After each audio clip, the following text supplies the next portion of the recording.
Dans les pays pauvres, où il n'y a pas d'argent, il n'y a pas de coercition dans le système de santé. Mais dans les pays où il y a de l'argent, à ce moment-là, dans les pays où il y a de l'argent, les lobbies et les groupes d'influence vont s'accaparer le pouvoir et de dépenser l'argent en leur faveur. Dans les pays où il y a de l'argent, où le niveau économique est élevé, pour dépenser en santé. Et dans les pays développés. Donc, dans ces pays-là, dont le Canada et les autres pays semblables, il faut limiter le pouvoir des lobbies, étant les syndicats, les corporations médicales essentiellement. Ce sont ces éléments-là qui bloquent dans le système actuel, les lobbies. Prenez le Bill 2, le Collège des médecins, j'ai entendu dire qu'ils veulent interdire la médecine privée. Ils veulent aller plus loin que le Bill 2. C'est pas normal qu'ils aient un pouvoir comme ça de recommandation. Il faut que ce soit le peuple qui décide, pas les lobbies. Bonjour à tous. Je suis présentement au Club Saint James où l'Institut économique de Montréal, en partenariat avec la Fondation pour la Constitution canadienne ainsi que secondstreet.org, tient la 2e édition de son événement « Mettre le patient d'abord ». Vous comprendrez qu'aujourd'hui, il sera évidemment question de notre système de santé québécois. Un système qui, malgré ses ambitions et ses investissements massifs, demeure profondément défaillant. Les listes d'attente continuent de s'allonger, la pénurie de personnel persiste, l'accès à un médecin de famille reste difficile, les urgences débordent et pendant ce temps, le coût du système explose. Malgré des investissements majeurs et certaines réformes annoncées, comme la création de Santé Québec, plusieurs estiment que cela a surtout ajouté de la bureaucratie sans offrir d'amélioration tangible pour les patients. Une question revient donc sans cesse.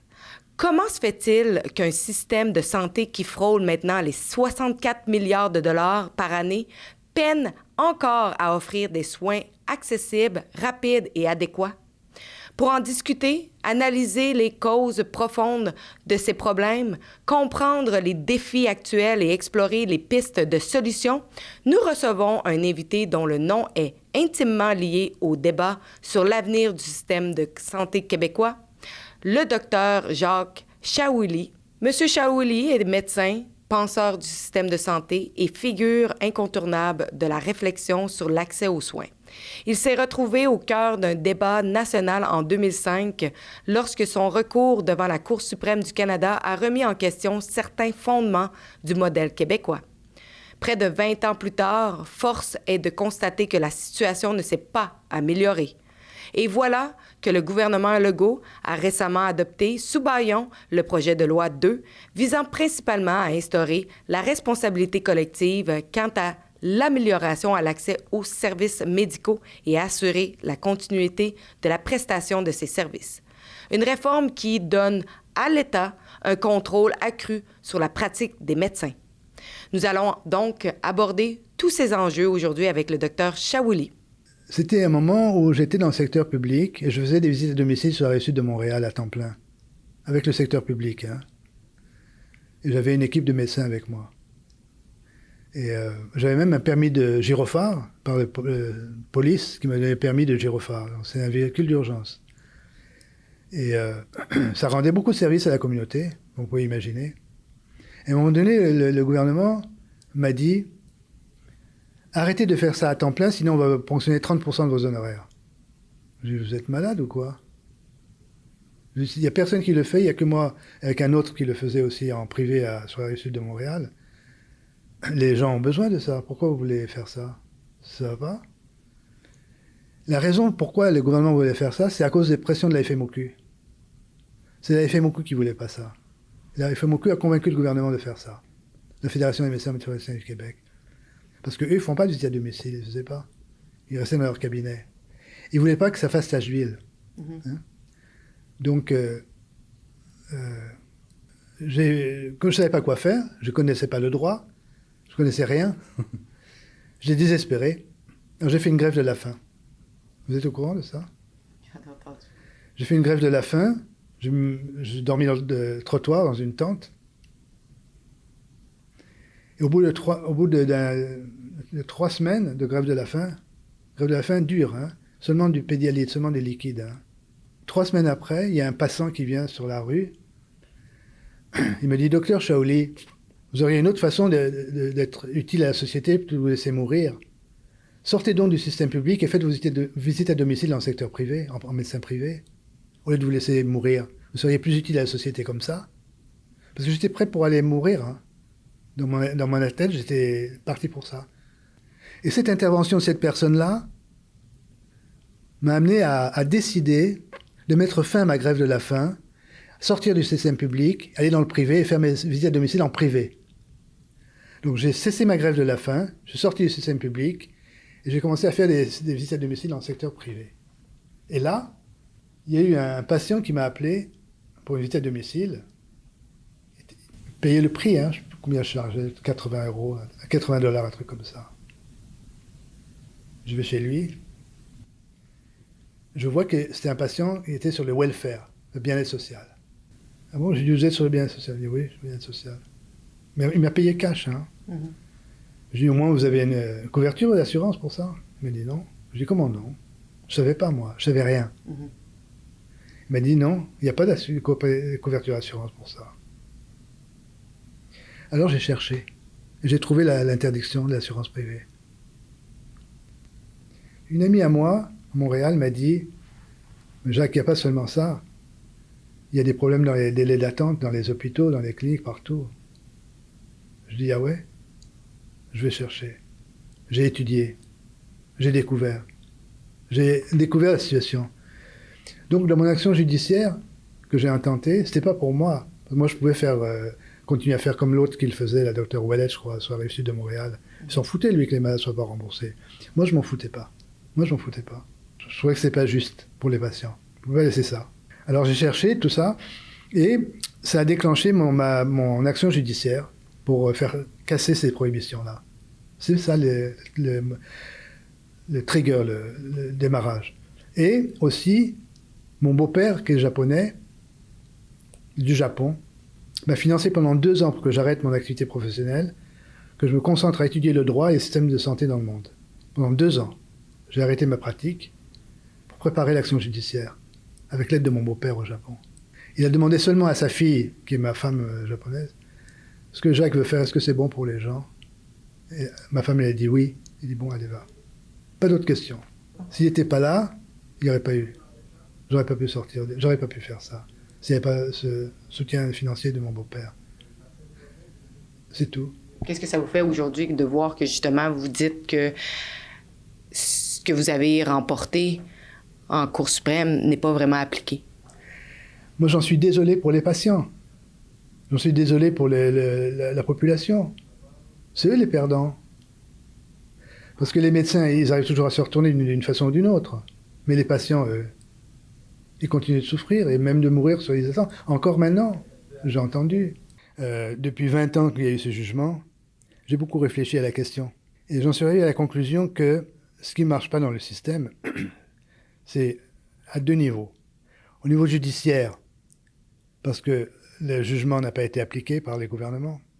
Et au niveau politique, parce que les partis politiques existants n'adressent pas la question.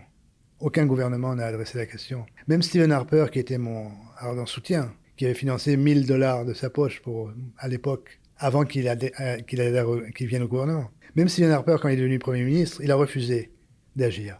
Il a refusé d'agir, pourquoi? Parce qu'il était tributaire des lobbies, tout simplement. Alors la conclusion que j'en ai tirée, c'est, je l'ai dit dans la conférence aujourd'hui, c'est que la seule solution que je vois, personnellement, c'est de redonner le pouvoir au peuple, par voie de référendum d'initiative populaire, pour que le peuple fasse leur propre loi, tant sur la santé que sur d'autres questions.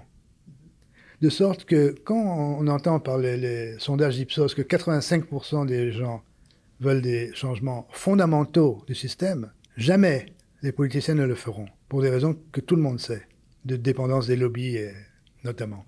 Donc la seule façon de le faire, c'est par les référendums d'initiative populaire. Maintenant pour ça, il faut que les Canadiens mettent sur pied un parti politique dont ce soit le programme, de manière à ce que, portés au pouvoir, ils vont modifier la Constitution parce qu'il faut une modification constitutionnelle pour autoriser les référendums d'initiative populaire. Et aussi pour modifier le seuil, le nombre de signatures nécessaires pour déclencher le processus. En Colombie-Britannique, il y a une loi pour ça, mais le seuil est trop élevé, c'est 10%. Ça rend la chose très difficile à être appliquée. En Suisse, c'est 0,3% des électeurs pour démarrer le système de référendum d'initiative populaire. 0,3%. Aux Philippines aussi, c'est 10%, par exemple. Alors, la conséquence, c'est qu'en Suisse, vous avez beaucoup de référendums, les gens font des référendums, et dans les autres endroits, non, parce que le seuil est trop élevé. Et il y a d'autres pays où c'est interdit carrément, dont les États-Unis au niveau fédéral. Alors qu'au niveau des États, dans certains États américains, c'est autorisé au niveau des États, les référendums d'initiative populaire, avec des bons résultats. Donc, vous pensez que justement les problèmes qu'on voit dans le système, non seulement c'est au niveau politique, mais c'est également au niveau des lobbies. Mais si on regarde plus le système, la machine, ils sont où les déficiences? Je disais à quelqu'un récemment, je disais, dans les pays pauvres, où il n'y a pas d'argent, il n'y a pas de coercition dans le système de santé. Mais dans les pays où il y a de l'argent, à ce moment-là, dans les pays où il y a de l'argent, les lobbies et les groupes d'influence vont s'accaparer le pouvoir et de dépenser l'argent en leur faveur. Dans les pays où il y a de l'argent, où le niveau économique est élevé, pour dépenser en santé, et dans les pays développés. Donc, dans ces pays-là, dont le Canada et les autres pays semblables, il faut limiter le pouvoir des lobbies, étant les syndicats, les corporations médicales, essentiellement. Ce sont ces éléments-là qui bloquent dans le système actuel, les lobbies. Prenez le Bill 2. Le Collège des médecins, j'ai entendu dire qu'ils veulent interdire la médecine privée. Ils veulent aller plus loin que le Bill 2. C'est pas normal qu'ils aient un pouvoir comme ça de recommandation. Il faut que ce soit le peuple qui décide, pas les lobbies. Alors, il y a un budget qui est accordé pour la santé, une part du GDP, produit intérieur brut. Qui est énorme. Qui est énorme. Mais cet argent-là, il est utilisé au profit de ces lobbies-là, à différents niveaux. Au niveau des bureaucraties, au niveau des lobbies, des syndicats hyper puissants, et des ordres professionnels. C'est pas normal. D'autres pays où il y a moins de contrôle étatique, avec le même budget de pourcentage GDP, ils font beaucoup mieux.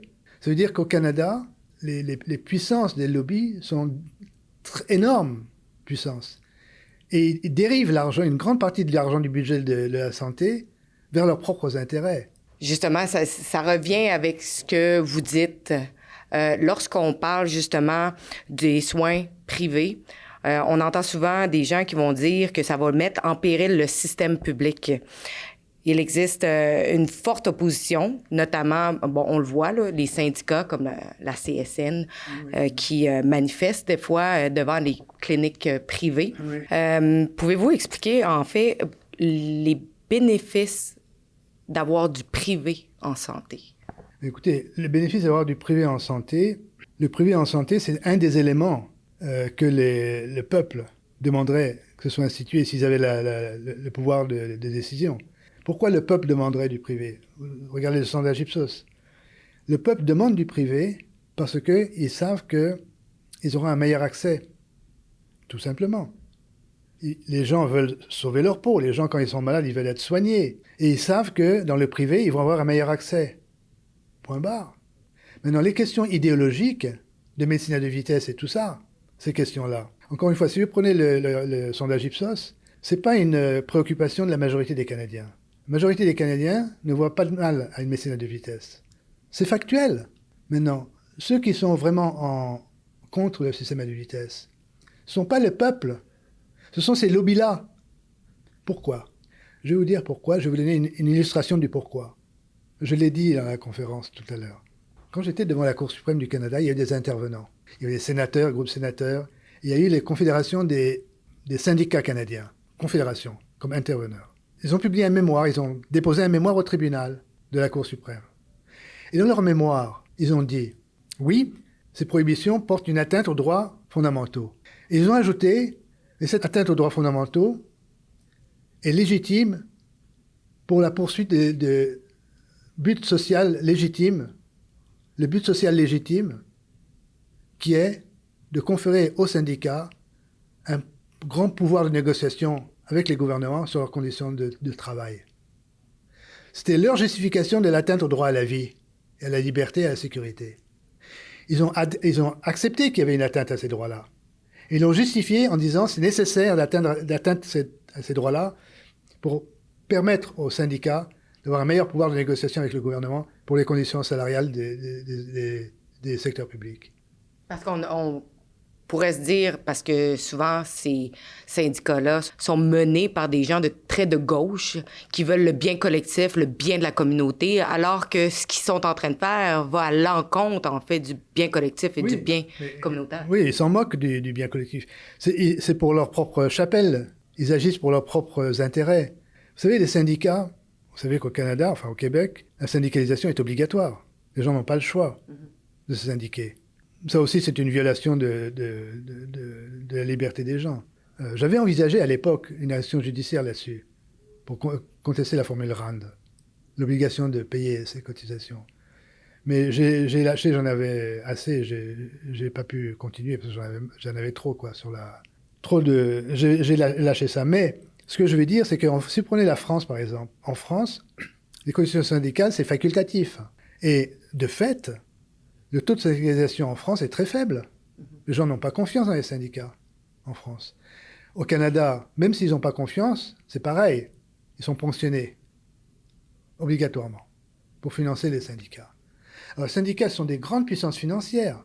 Et ces syndicats qui sont des grandes puissances financières, ils n'ont jamais attaqué le système financier canadien.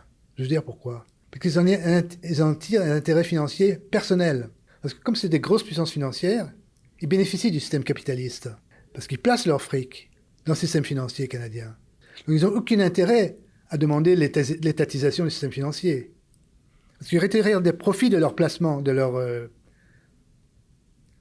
Alors là où ça fait leur intérêt, ils laissent le système capitaliste fonctionner. C'est leur intérêt. Mais quand ça les menace dans leur propre poche, là, ils montent au créneau. Avec succès, depuis 1970, ils ont réussi à établir des monopoles. À la fois dans le système de santé et les monopoles syndicaux aussi. Donc, selon vous, le système actuel, pensez-vous qu'on peut le sauver en faisant d'autres réformes ou vous pensez qu'on devrait tout simplement l'abolir et refaire, en fait, le système de santé et probablement ôter des pouvoirs de certains lobbies? Bien sûr, bien sûr. Vous savez, je fais un petit step back sur le mot assurance. Assurance, c'est quoi? L'assurance était inventée en Angleterre par la Lloyd's, à l'époque où c'était les navires britanniques qui sillonnaient les mers.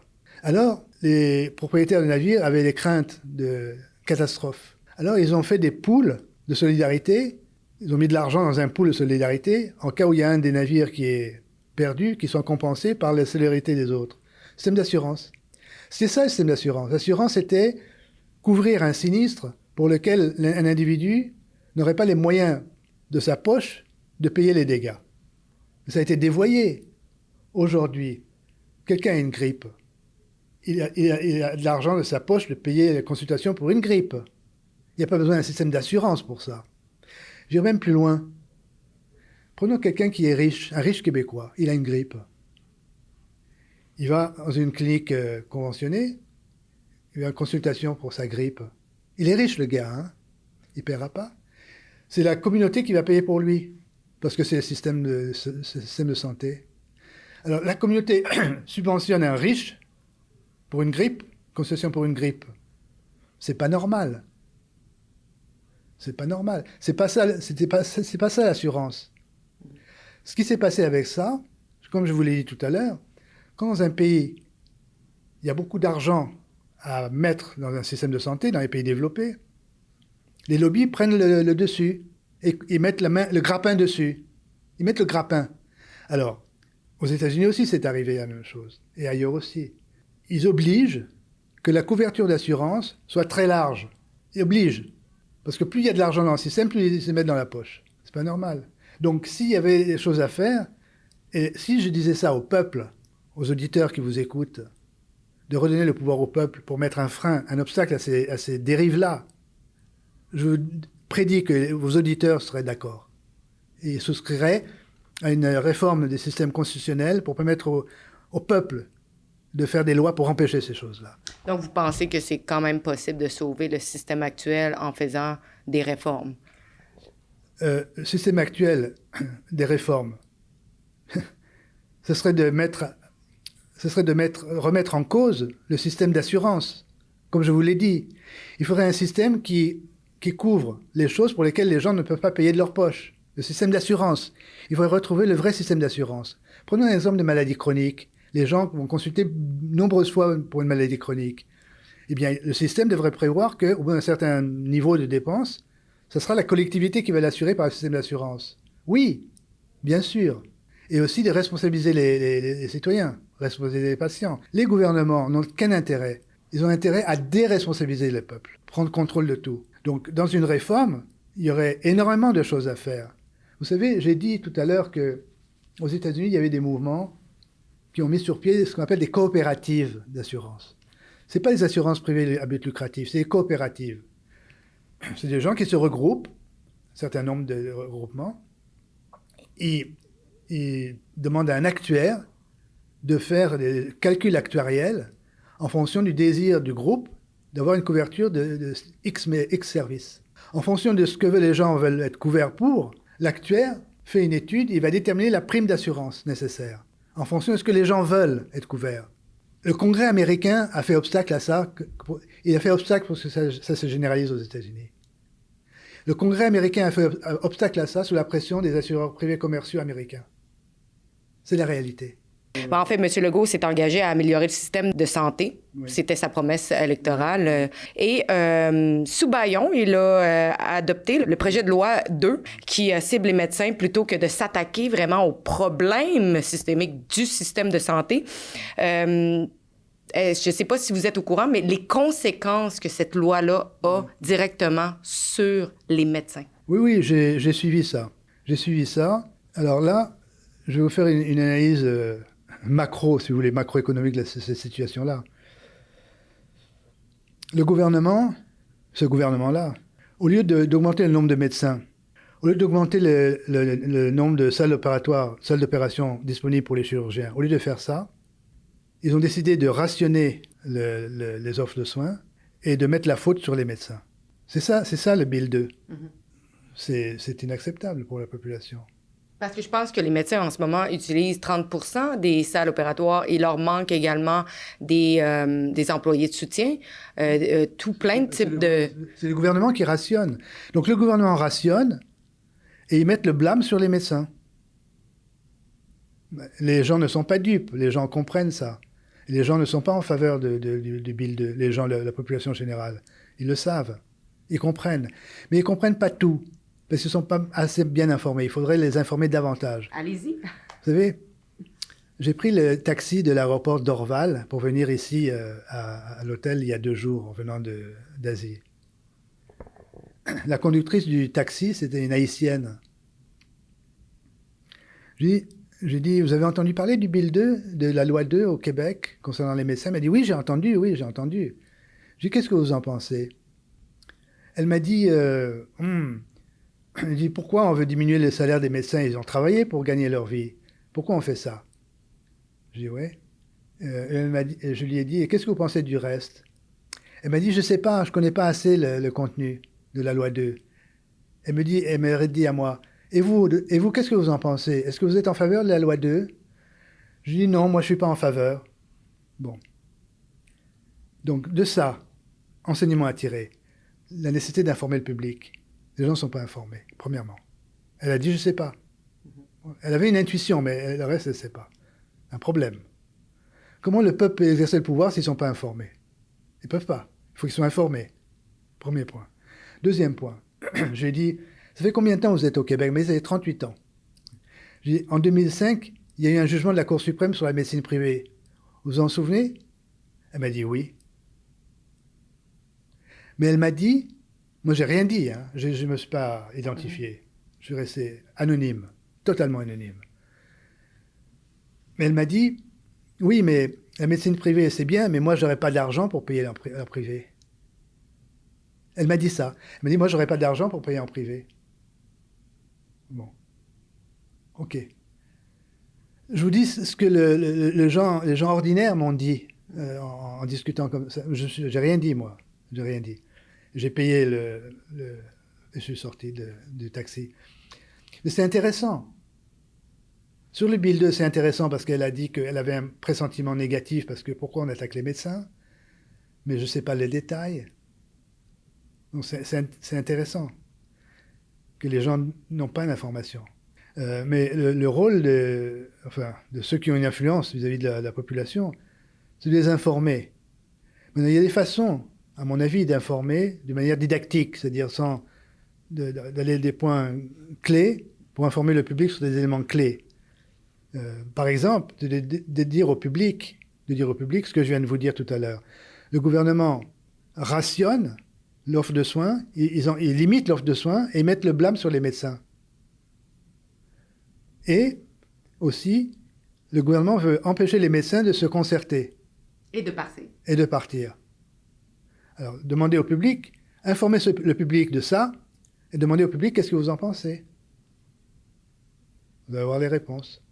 Mais à long terme, qu'est-ce que vous pensez que la loi 2 va créer ici au Québec? À mon avis, à mon humble avis, les aspects d'atteinte à la liberté d'expression, liberté d'assemblée, vont être cassés par les tribunaux, à mon avis. Pour la raison suivante, à mon avis. C'est le manque de proportionnalité entre la mesure législative et le but recherché, d'un point de vue judiciaire, le raisonnement judiciaire, le raisonnement légal. Ça va être cassé pour cette raison-là. Parce qu'il n'y a pas besoin d'aller aussi loin, de prohiber la liberté d'association, la liberté d'expression, pour réglementer un système de santé. Et les tribunaux pourraient dire, en comparaison les autres pays réglementent les systèmes de santé sans aller aussi loin. Sans aller aussi loin. Ça veut dire qu'il y a absence de proportionnalité. Donc, cette prohibition sur la liberté d'association, liberté d'expression, à mon avis, devrait être cassée par les tribunaux. Pour le reste... Mais s'il y a la clause non-obstante... Ah ben oui, bien sûr. Bien sûr que les tribunaux, bien sûr que les gouvernements ont cette clause-là. Et même sans l'utiliser, ils n'ont pas appliqué le jugement Shaoli, sans invoquer la clause non-obstant. Ils n'ont pas appliqué, point barre, c'est tout. Donc bien sûr que les gouvernements ignorent les décisions judiciaires. Ils les ignorent.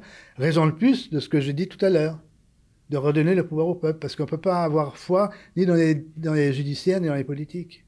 Vous parlez souvent de redonner le pouvoir au peuple pour qu'il puisse choisir.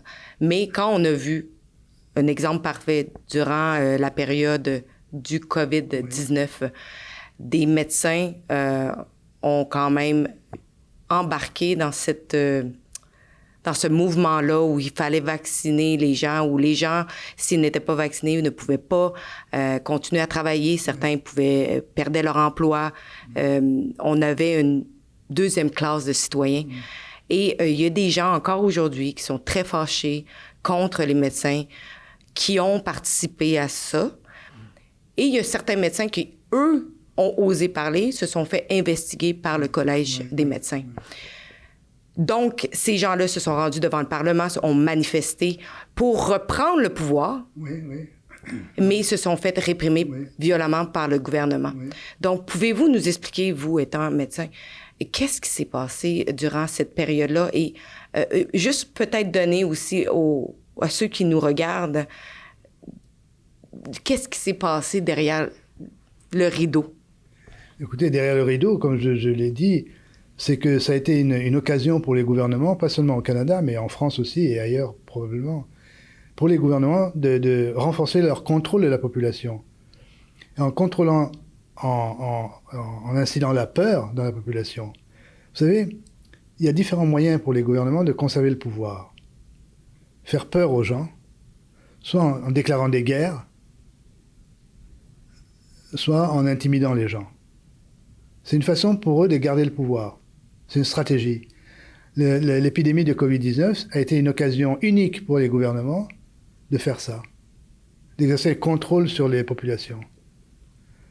Maintenant, vous me parlez des mouvements de répression des gouvernements contre les gens qui ont protesté. Et me mettre ça en relation avec le pouvoir de redonner le pouvoir au peuple. Mais quand les gens sont allés devant le Parlement protester, ils n'ont pas pu exercer leur pouvoir. Ils n'ont fait que manifester. Mais dans la proposition que je fais, eh bien, le peuple n'exprime pas seulement leur opinion. Ils prennent des décisions en promulguant des lois. Donc, si le peuple avait le pouvoir d'édicter des lois, ils n'auraient pas besoin d'aller manifester dans le Parlement. Et le collège des médecins devrait se taire à ce moment-là, devant la volonté populaire, exprimée par le vote de loi. Et d'ailleurs, je dirais que le collège des médecins devrait être aboli. Le collège des médecins devrait être aboli. Ils ont beaucoup de pouvoir. Vous savez, en France, c'était Mitterrand. Il avait promis que s'il était arrivé au pouvoir, il supprimerait le Conseil de l'ordre des médecins, François Mitterrand. Il a été élu président de la République, il n'a pas aboli le Conseil de l'ordre des médecins. C'est un outil de contrôle qui est aux mains du gouvernement aussi. Et le Collège des médecins du Québec, c'est pareil. C'est un outil qui est aux mains du gouvernement. Vous savez, j'ai entendu que le Collège des médecins du Québec a demandé que Legault devrait aller plus loin pour interdire totalement la médecine privée. J'ai entendu ça. Ouais. Et Legault aussi, il voudrait interdire la médecine privée. J'ai entendu ça aussi. Ils prennent des mesures pour aller vers l'interdiction de la médecine privée. C'est un exemple. C'est un exemple. Alors si ça s'arrivait, si interdisait la médecine privée, ce serait un système qui deviendrait comme la Corée du Nord, une dictature. Il n'y aurait aucune liberté de choix. Ce serait un système autoritaire, de dictature. C'est ça que ça serait. Mais les Canadiens ne veulent pas ça, le peuple canadien ne veut pas ça. Les gens ne veulent pas vivre dans un système totalitaire. Ne veulent pas. Regardez les sondages Ipsos qui ont été rendus publics tout à l'heure, là. Les gens ne veulent pas ça. Mais le fait qu'ils ne le veulent pas n'est pas suffisant. Il faut qu'ils aient le pouvoir d'exercer leur souhait. Et ce pouvoir, ils ne l'ont pas. En Colombie-Britannique, il faut 10% des électeurs signatures pour déclencher le référendum. 10% est bien trop haut, ça marche pas. Et quelques-uns qui ont fonctionné en Colombie-Britannique. Il faut que le pourcentage en plus soit assez bas pour permettre, comme en Suisse. Mais il faut changer la Constitution pour permettre ça. Donc il faut un parti politique dont le programme soit de faire ça. Et j'irai même plus loin. Il faut que la proposition d'un parti politique soit de changer la Constitution, encore une fois, sur un autre aspect fondamental, qui serait de dire que les candidats aux élections devaient être nommés par les citoyens eux-mêmes. Citizen sponsorship. Et les partis politiques devraient continuer à exister en vertu de la liberté de s'assembler, mais deviendraient seulement des think tanks. Et dans ma théorie, les partis politiques pourraient proposer des candidatures aux élections, mais à soumettre aux citoyens pour approbation ou non. Si vous faites ça, vous allez faire un nettoyage considérable. Considérable. Le nettoyage va être considérable au profit des peuples. Vous savez, j'ai fait beaucoup de recherches là-dessus, j'ai écrit là-dessus. Il y avait l'État du Connecticut, où le gouverneur, avant c'était un gouverneur républicain. Il a quitté le parti républicain, il s'était présenté comme indépendant. Et tous les membres de la législature du Connecticut étaient indépendants des partis politiques. Tous. Eh bien, vous verrez dans les comptes rendus qu'ils ont passé des lois très efficaces en santé, en éducation, au bénéfice des gens. Il n'y avait pas de diktat de la part des partis politiques. Ils étaient indépendants. Et dans ce temps-là, les mesures qui ont été décidées étaient bonnes pour le peuple. Ça a fonctionné. C'est des éléments, c'est des informations publiques. Hein. Il y a eu des rapports là-dessus. Václav Havel, en Tchécoslovaquie, il a été appelé par le peuple au pouvoir. Václav Havel. Il était connu parce qu'il avait, au moment de l'Union soviétique, il était appelé par le peuple. Il n'était pas d'un parti politique. C'était un dramaturge, c'était un poète. Il n'y avait pas de parti politique. Il a été appelé par le peuple. Bon. Ça, c'est un exemple à l'extrême du citizen sponsorship. Mais il faut généraliser ce citizen sponsorship. Il faut le généraliser. Donc, comme vous savez, nous recevons aucun argent du gouvernement et c'est grâce à vous que l'on existe. Si vous voulez contribuer et faire un don, vous pouvez le faire via notre site web rebelfieldreports.com. Merci en avance de nous soutenir et merci de nous regarder.